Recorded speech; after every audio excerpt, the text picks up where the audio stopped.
Good afternoon from Arlington, Virginia. I'm Lindsay Addington, NACAC's Director of Global Engagement. It is my pleasure to be hosting Fred Boll with us today, Education USA's branch chief here at our office. NACAC has appreciated our engagement with Education USA over the years. We've collaborated on a webinar series. We participate in each other's conferences and forums. Most recently, we've participated in an Education USA counselor training event in Xi'an this past September. So we're thankful for your participation today and excited to share with you all, our viewers, more about Education USA. Thank you so much, Lindsay. It's a pleasure to be here, and our thanks always to NACAC for your collaboration and your support for Education USA. Great. So if you're just joining us, we're thrilled to have you. Tell us hi in the comments and where you're tuning in from. If you have questions for Fred, we'll be checking in on those and we'll be answering them later in the broadcast. But for now, we have a lot of questions of our own to ask you, Fred. And so let's jump right in. Many of NACAC members are familiar with Education USA, but for those who may not be, could you briefly introduce the network? Absolutely. So Education USA is the U.S. Department of State's global network of educational advising centers in over 180 countries around the world. We have 550 advisors, a little bit more, who are at about 435 centers around the world. And those centers are doing two things. They are helping all accredited American universities and colleges to recruit overseas, and they are helping students all around the world find their way to American higher education by identifying the right school for each person. Great, thank you. It's such a valuable resource, and I hope you all are taking advantage if you are engaging in international student recruitment.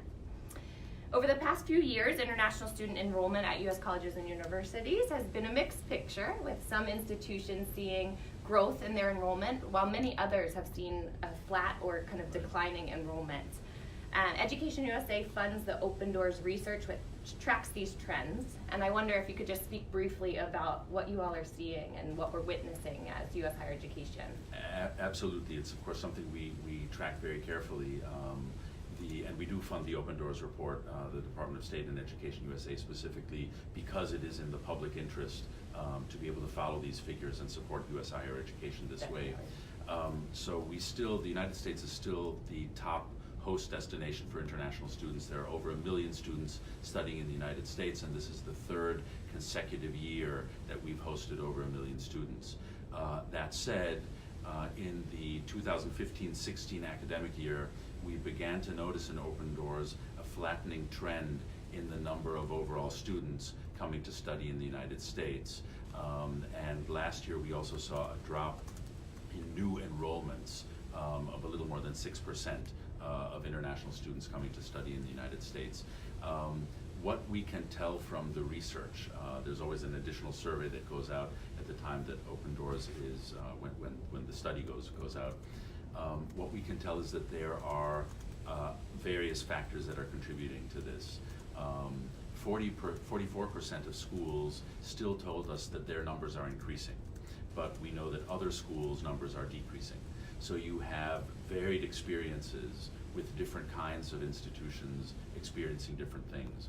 We know that part of the reason is that overall we face increased international competition from around the world, from all different kinds of countries, from the traditional friends and competitors that we've had, the UK, Australia, Canada, New Zealand, but also countries like Germany and France that are increasing their capacity to host international students, who are offering courses in English, and who offer scholarships and other incentives for students to come studies, as well as other countries like Russia and China that are also very focused on increasing their student numbers.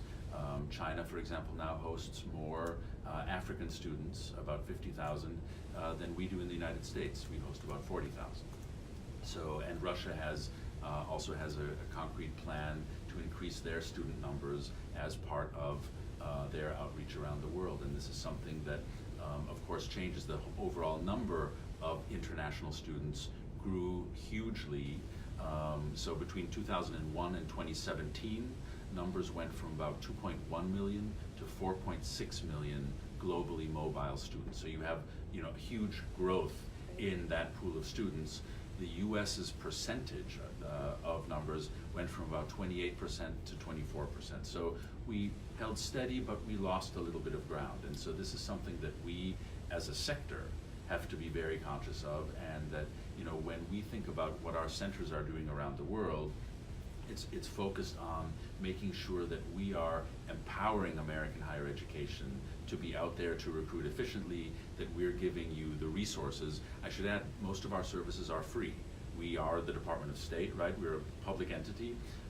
We partner with lots of organizations, so our centers are hosted at, they can be at U.S. missions, consulates and embassies, but they can be at Fulbright commissions, at binational centers in Latin America, at universities around the world, and NGOs. And so we have these many partner institutions who are also working to promote American higher education. So the other thing I'll add is that our ethos is, there's a reason that we're in 180 countries and not just in the top sending countries. We want to send a strong message that we're interested in the whole world benefiting from what is one of our best, greatest resources, U.S. higher education. If we're sending that message that, you know, we want to create a long-term tie to individuals all over the world, that we want them to benefit from this, to return to their countries and benefit their countries and societies. So it's both individuals and countries. You know, that's a very strong and powerful message, but we do need to realize that there's a lot of international competition. I'm sorry, I'm going on too long. No, that's great. There's one other part of this. Many students are staying home. That is, many students that would have studied overseas are also able to study at home because countries have developed their own capacity to host their own students. They're developing their own sectors. So it's a very mixed bag of things that's happening, and that we need to take into account as we project ourselves overseas. Certainly, and I believe that a lot of our colleges and universities, our members, are taking those things into account, and now I think we'll hopefully utilize Education USA to kind of help think through what might be happening and trends that they're seeing at the institutional level. Going back to what you were talking about market share and kind of increased competition, I know we've also been in talks with you all about increasing the capacity of U.S. institutions that are new to hosting international students, or who want to kind of boost their efforts to host more international students. I think the average is 4%. 4 to 5. Okay. Something like. And so can you talk a little bit about what your efforts are in terms of helping to bring more institutions on board, or help boost efforts? Absolutely, thank you very much. That's a fantastic question, because we do host, I think there's a lot of capacity in the United States to host more foreign students. We host between 4 and 5%. Many of our competitors host a far greater percent as a proportion of their overall students. In Australia, it's like 20%. It's like 20%. It's much higher. We also know that of the 4,700 accredited U.S. colleges and universities, about 70% of the 1 million international students that come to the United States go to only 200 to 300 institutions. So Education USA, that is very focused on promoting all 4,700, the whole sector, as well as all different kinds of institutions. You know, everything from large public universities, small private colleges, historically black or minority serving institutions, community colleges. You know, we want to make sure that we're promoting all different kinds of institutions, types. I think the major point to make here is that we need to see ourselves more as a sector. We need schools to think about not only themselves, but to think about their communities and their sectors, and to look for ways for us to support one another as a country in hosting international students. So finding ways to reach out to your members, for example, to say, if there are institutions that don't host, can we spread a message, for example, about Education USA's free resources that will help them to profile themselves and to reach out overseas? Sure. And we hope that institutions will think about one another. Not just, of course, there's competition. That's friendly competition is always there, but we have an interest in, as a sector, in coming together and promoting each other. Education USA, and this is where I really want to thank you personally and NACAC for your support. We just held the first of what is going to be a series of seminars around the country, free of charge, focused on different regions and focused on exactly this topic. It was open to all accredited institutions. It was hosted by the University of Wisconsin in Madison. We're very grateful for their support in co-hosting this event, and it was open to all schools, accredited schools in 6 states, in Wisconsin, Minnesota, Iowa, Illinois, Indiana, and Michigan. We had about 85 registrants, and we were very grateful that you were there. And we spent a day talking about how to recruit international students, how to host students, how to think nationally in terms of helping one another to reach out. And this is something that we hope that our viewers here and your members will help us think about how to promote ourselves as a sector. We have the tools, we have the goodwill and the means and a network that is global. We need to better support American higher education in that outreach. Certainly. And I know in my kind of history of working in international student recruitment, international student mobility, the presence of EducationUSA has grown tremendously over the last 15 years. And I think the state consortium model is a step towards that kind of national mission. And so take a look at the state consortia if you're not already a part of your state consortia for recruiting international students. If you have questions for Fred, we will get to those in just a minute, so just leave those in the comment section. Research shows the higher education community is slightly concerned about messages and regulations that could affect international students' interest in and ability to study in the United States. And I'm wondering if you could tell us what the State Department and U.S. government are doing to promote international student mobility and welcomeness to the U.S. Absolutely, that's a great question. We know that messaging and communications is extremely important, and certainly the Department of State and EducationUSA is focused on sending a clear and positive message to students all around the world that you are welcome in the United States, and that we want all qualified students to come study in the United States. We have unparalleled diversity of institutions, of opportunities. There are scholarships for international students, and there are experiences that students will have here that they will simply not get anywhere else. What I always say is what a student gets in the United States is that kind of personal attention and a real investment in themselves. So not just, they're not just numbers, right? Our institutions are focused on their success, on their personal success, on their professional success, and that is something that's very special. And students around the world, they know that. We know that they want to come to the United States, and we're focused on projecting this, a message of welcome. We are very much supporting the You Are Welcome Here campaign, which is a fantastic campaign, and certainly every institution, but also state governments, city governments, private enterprise, people who support this with a message, the videos that show communities coming together, businesses saying, hey, you're welcome, we want you to come here. Right. That has a huge effect. It does. And we are trying to promote that. Secretary of State Pompeo sent a very strong message during International Education Week for the country's welcome for international students. Secretary of Education DeVos sent the same message the year before. We had Deputy Secretary of Education McZace come and address us at the annual forum last year, the EducationUSA Forum in Washington.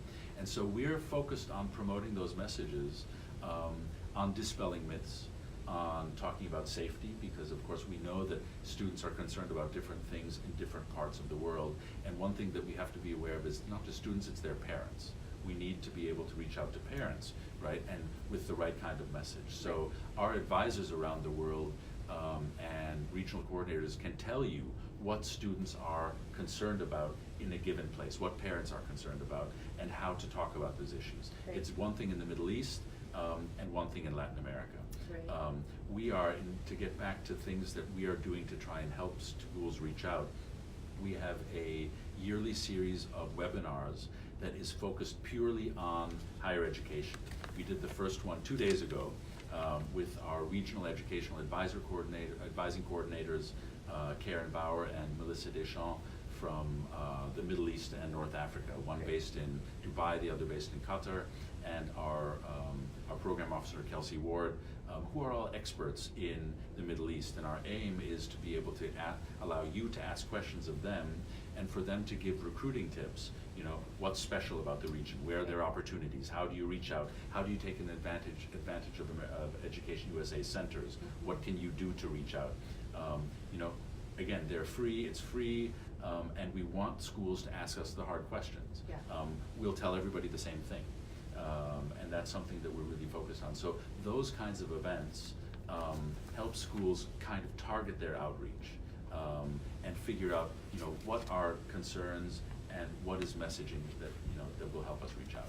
I think you hit on a very crucial point in that you can't kind of just take a one-size-fits-all approach to recruitment, and your REACs and advisors do provide that kind of intel to really customize your recruitment strategy and to really hear from on the ground what students and families are thinking, Absolutely. what their concerns are, and so it's such a valuable resource. Speaking of resources and events, are there any particular events coming up that you'd like to highlight that NACAC members could participate in?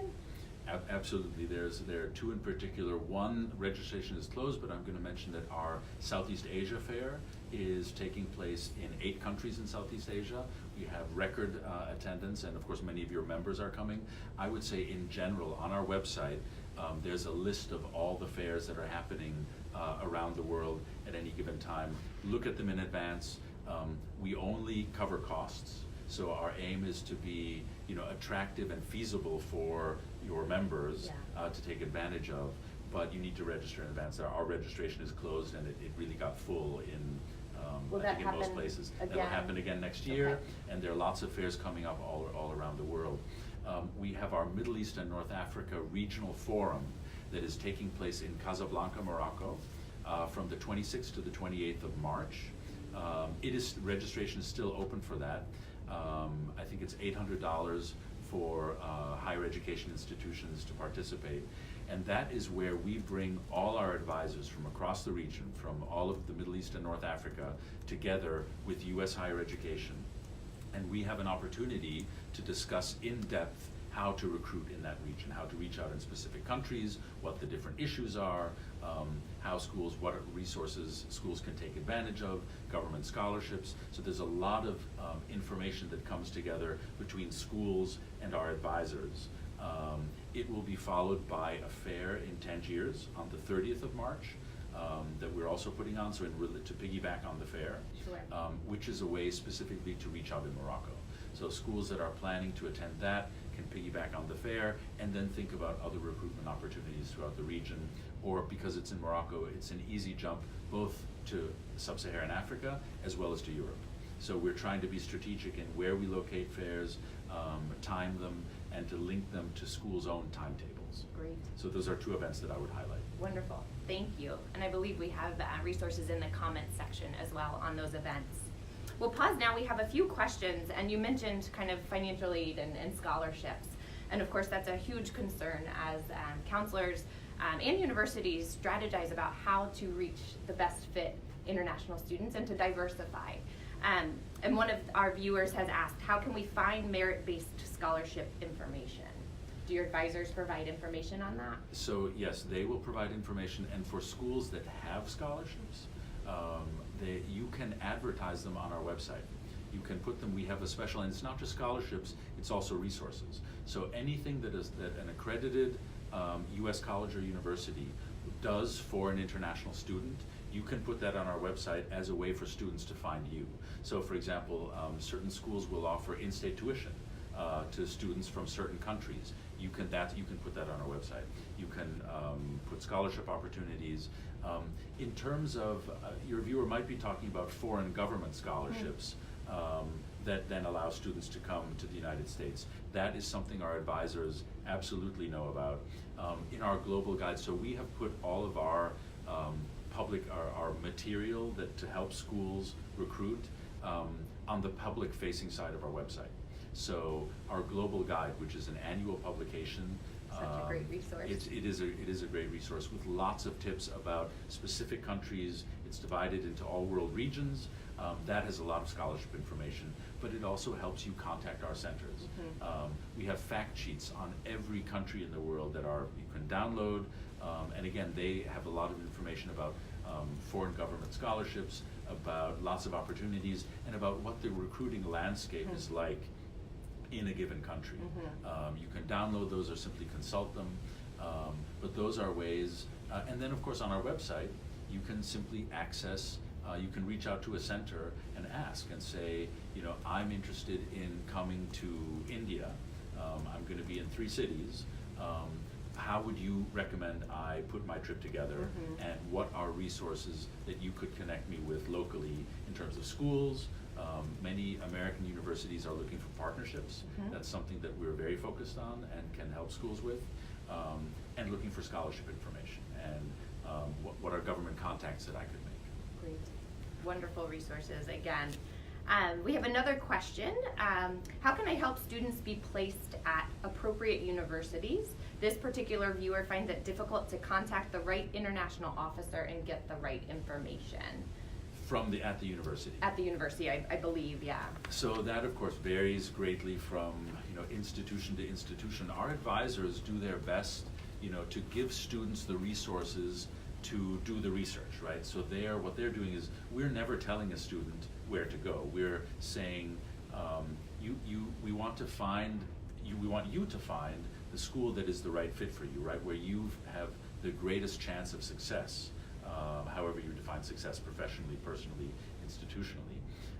And so, an advisor can help a student certainly reach out. I mean, if they haven't been getting, answers from an institution, I'm sure, we're happy to forward an email and say, hey, I'm the advisor in this center, this is one of our students, we would appreciate more information, but it is up to the school to respond, right? We can never, take the place of the schools, and this is something for, I think, your members to think about. Responsiveness to students is really important. Right. You can't, those emails, they're really, emailing lots of different places. An answer at the right time can make the difference in an application. Certainly. And I think I'm sure your members know that better than I. Certainly, and again, you're speaking to kind of the influence of both the government and our U.S. universities and colleges, and working together to make a welcoming and accessible environment. And so, absolutely, we will put that back on you all to kind of rethink perhaps your strategies and business processes to be accessible for all of those international students. There was a question about the name of the guide, the global guide, and I believe we'll provide a reference to that in the comment section. But do you just want to reiterate kind of the global guide and where people can find that? Sure, it is you can download it from our website or consult. It's an annual publication, so 2018, it comes out at the same time as the EducationUSA Forum in Washington, D.C. every year, which this year is the 30th of July till the 1st of August. That's another event that I would definitely encourage your members to register for. It's where we bring about 60 advisors from all around the world, as well as all of our 14 regional coordinators, yeah. REACs, yeah, I was one of the, should I define that or not? From around the world, together with about 600 representatives of colleges and universities. And it's a great opportunity not just to network, but to figure out recruitment strategies for the year ahead. What's new, what are kind of new tips from around the world, what's changed, as well as institutional issues like testing, everything about education policy. We have a session, of course, about visas. We have a session about everything where the government can contribute to what schools are thinking and what their questions are. Yeah, I've been since the inception of that program, and it's grown tremendously, and it is such great insight again from on the ground with all of it's a world showcase. It really can help to inform kind of fall recruitment strategy if you've planned your trip, how to maximize those efforts, and also strategize about spring recruitment as well. If you have questions, again, just a reminder, we'll have a few minutes after my last question to address those, should we get any more in. NACAC has been pretty instrumental over the last 10 years in helping to guide best practice and shape the dialogue around the use of commission-based international student recruitment agencies. And it was in the news recently, last fall, that the State Department has recently changed its position regarding international student recruitment agencies, now allowing agents to utilize your resources that are now publicly available and participate in events. And I wonder if you could just speak briefly to the shift in that policy. Absolutely. And the focus is, we realize that our focus has to be on supporting all parts of the higher education sector that are focused on helping recruit and host international students. And so our move to put our main documents on the public side of our website is exactly in that sense, to make sure that everybody has access to not only the global guide, to the webinars we do. We have fact sheets on every country, in terms of recruiting. So to make sure that those are available to all parts of the higher education sector that are helping to recruit students. We've also said that for recruitment agents that have been identified by U.S. higher education, themselves, by colleges and universities as their representatives overseas, that they are welcome at EducationUSA events to participate in relevant activities in our advising centers and in EducationUSA activities as space allows. Our focus, of course, has to be on accredited schools, right? So the first come, if you will, of the direct representatives of accredited colleges and universities will take first, and then on a space available basis, recruitment agents are then very welcome to register for our events at some point along the line, and that'll be a decision that's made by centers as they organize events. But our ethos has to be one of openness and passing a message that recruitment agents can have a very positive, good effect on schools' ability to reach out. We are, of course, very focused on promoting all schools. So ethics in all this is very important, and NACAC has taken a very useful, proactive role in talking about ethical standards for recruitment generally, and we admire that very much. It's something that's a very positive factor, certainly in our thinking. And any organization that is promoting best practices, ethical practices by everybody in the sector is something we value very much.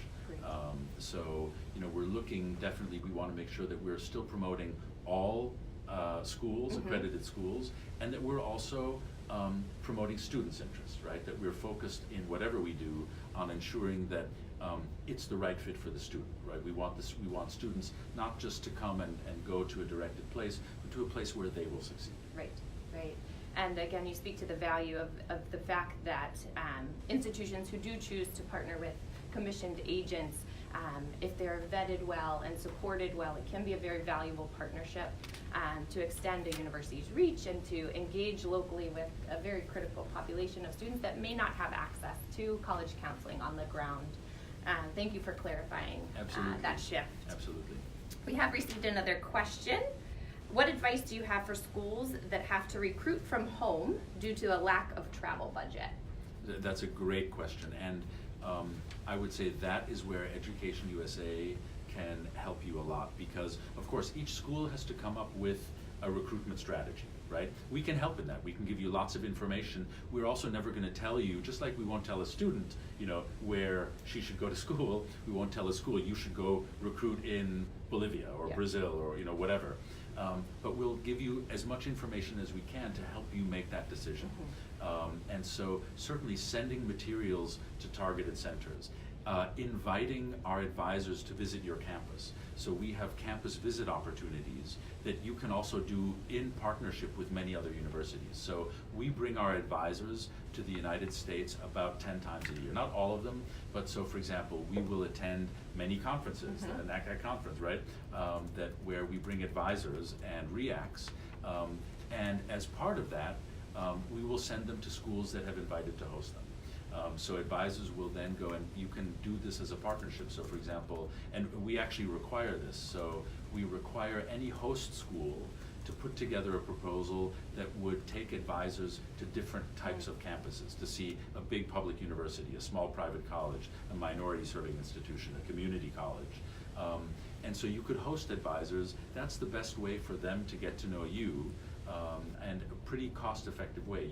The schools cover the cost, but you're getting an opportunity for advisors to see you firsthand and be able to talk about you overseas. Right, for an extended period of time too. Exactly. That is That's certainly a strategic way to go. You also do virtual fairs, correct? Correct. So we partner with College Week Live to do virtual fairs, and that's something that schools can be a part of and is a great way to meet students directly online. We do those a few times a year, I think 3 times a year, maybe 4. And those are very valuable opportunities. Again, the REACs are involved in those, advisors are involved in those, and it's a way for schools to profile themselves. That's great. And I've also heard from colleagues who have had great success in providing kind of virtual workshops in advising centers on writing a college essay or financial aid, and that's another way for Absolutely. institutions. So institutions can reach out, and I'm very glad you pointed that out. They can reach out and they can access our centers virtually. Of course, our centers, depending, it depends on their capacity, right? Some of them are hugely busy. In Nepal, our centers are getting 500 students a day. And so, you will need to negotiate with them about what they can do, but many of them have the capacity and are absolutely willing to say, come and do a virtual presentation. We ask that, when you do so, you speak not only on behalf of your own school, but on behalf of American higher education writ wide, right? To talk about the United States and about, studying, the advantages of studying in the United States, and to use your institution as an example.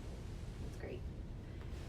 Another question here, does Education USA have tours for counselors to visit universities? And I guess this is internationally based counselors to visit U.S. universities. Right.